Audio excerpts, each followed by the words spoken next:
আমার গোপালটা অনেক দিনকার, এটা একজন আমাকে দিয়েছিল, কিন্তু কোনো পালিশ টালিশ হয়নি। আমি এমনি ওই এশিয়ান পেন্টসের রঙ বা ফেব্রিক দিয়ে আমি এতদিন রঙ করতাম,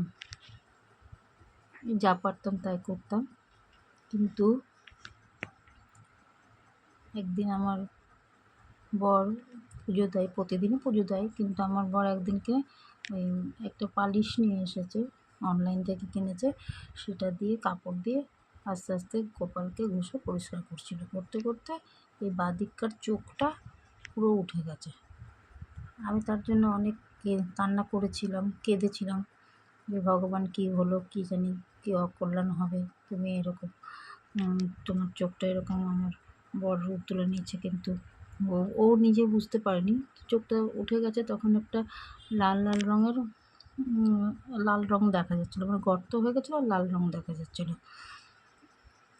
আমি সেই ভিডিওটা করেছি, তোমাদেরকে সেটা দেখাবো, কিন্তু বুঝতে পারছিলাম না কী করব।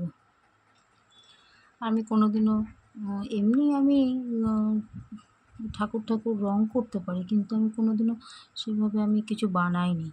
তা আমি কী করবো আমি বুঝতে পারছিলাম না, খুব কাঁদছিলাম। দিয়ে তখন মা বলল যে তুই কাউকে রঙ করতে দে, আর তুই তো পারিস, তুই দেখ চেষ্টা করে নাহলে। তা আমি ভেবেছিলাম ওই ক্লে দিয়ে, আমি দেখেছিলাম ইউটিউবে ক্লে দিয়ে করে। আমার ভাইয়ের বউ তখন বললো দিদিকে বলো ক্লে নিয়ে এসে, ওই দিদি তো পারে, তো ওইটা চোখটার আকৃতি করে ওর মধ্যে রঙ করে দিতে। আমি তো বুঝতে পারছি না কী করব না করব, আমি কিছুই বুঝতে পারছি না। আমি শুধু ঠাকুরকে বলছি, ঠাকুর আমি তো কিছু জানি না, কীভাবে তোমার চোখ করে দেবো বা কীভাবে আমি কী করবো, আমি কিছুই করতে পারছি না, জানি না। দেখো আমি এখন বন্ধুরা এটা আমি করছি, জানি না সেভাবে হচ্ছে কি না হচ্ছে, টেরা হয়ে গেছে নাকি বুঝতে পারছি না আমি। তোমরা বলো তো করতে পারছি কি না পারছি। দেখো তো বন্ধুরা, আমি আমার মতো করে সাজিয়েছি।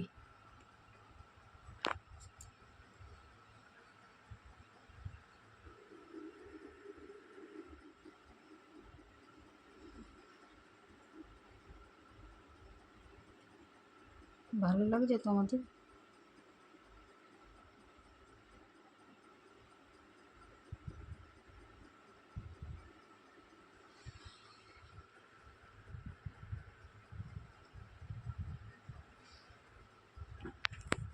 আমি প্রত্যেক বছর গণেশ পুজো করি বাড়িতে, 2 বছর হয়ে গেছে।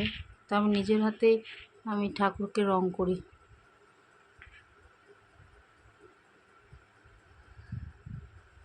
তোমরা সেটা হয়তো দেখেছো আমার ভিডিওতে,